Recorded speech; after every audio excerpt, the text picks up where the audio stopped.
ऐसा क्या देखा इंडिया में दैट ब्रोक यू कंप्लीटली?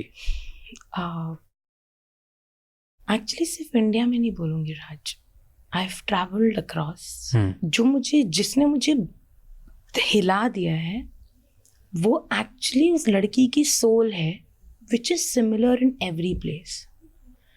हो सकता है कि वो ऑस्ट्रेलिया के बहुत ही फैंसी ब्रॉथल में काम कर रही थी, या वो न्यूयॉर्क के एक बहुत ही फैंसी स्ट्रिप क्लब में आपको स्टेज पर लग रहा होगा कि वो she is doing out of her own choice, and Reno में वो बहुत ही स्मार्ट दिख रही हैं और वो खड़ी हैं सड़क पे।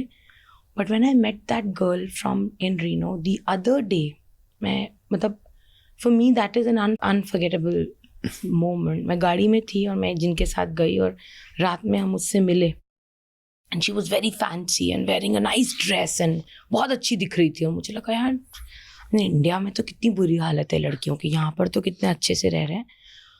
एंड शी स्माइल्ड जिनके साथ मैं थी, और नेक्स्ट मॉर्निंग उनको कॉल आया उसी लड़की से, आई नीड यू। और हम भागे उसको देखने के लिए। वो इतनी बुरी हालत में थी, उसके बाल पूरे फैले हुए, अड़े हुए एक तरीके से, and I had something in my bag to eat, I think half burger कुछ ऐसा सा था। उसको इतनी भूख लग रही थी कि उसने ऐसे पीछे देखा और बोला do you have something to eat, and मैं बोला इट्स ऑलरेडी ईटन। उसने एक बाइट में वो खा लिया और मेरा ब्रेन नहीं प्रोसेस कर पाया कि ये क्या हुआ रात रात में ना। एंड देन वो उन जिनके साथ मैं काम करने गई थी 1 महीने के लिए, उनकी एक उन्होंने रूम बना रखा था जहाँ पे वो लोग लड़कियों को लेकर जाते थे, and they can pick up stuff, अच्छे कपड़े, once a month they will take the girl there, and they took her there, she picked up ration and everything. और वो ऐसे उठा रही थी कि मुझे लग रहा है यार, मतलब इट वॉज वेरी कन्फ्यूजिंग। फिर मैंने बाद में उस बंदी से पूछा कि how is this possible, she was looking so confident, so happy last night, and she said she was drugged completely. She was not in her senses last night. And the person who drugged her, he was looking at her from the roof.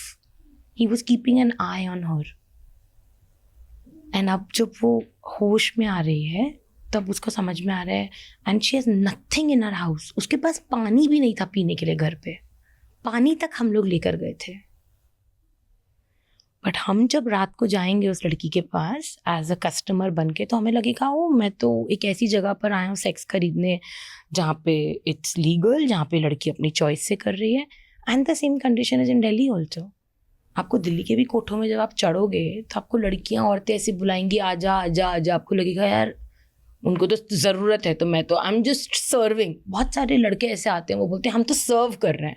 You are not serving, they are here, और वो आपको आजा आजा बुला रही हैं because that's what now they are being told, they are being forced to do. उनके पास और कोई ऑप्शन नहीं। आप नहीं आओगे तो उनको खाना नहीं मिलेगा, और अगर वो दुख में करेंगी तो फिर आप उनको लेकर नहीं जाओगे, और आप उनको लेकर नहीं जाओगे तो वो 16, 17, 18 घंटे खड़ी रहेंगी आपकी तलाश में, और फिर आपको ना वो उनको सोने को मिलेगा, ना उनको रोटी मिलेगी, ना उनको पानी मिलेगा। तो ultimately she has to pretend as if I'm very happy and I will give you all the pleasure and I'll make you happy, come with me in the room.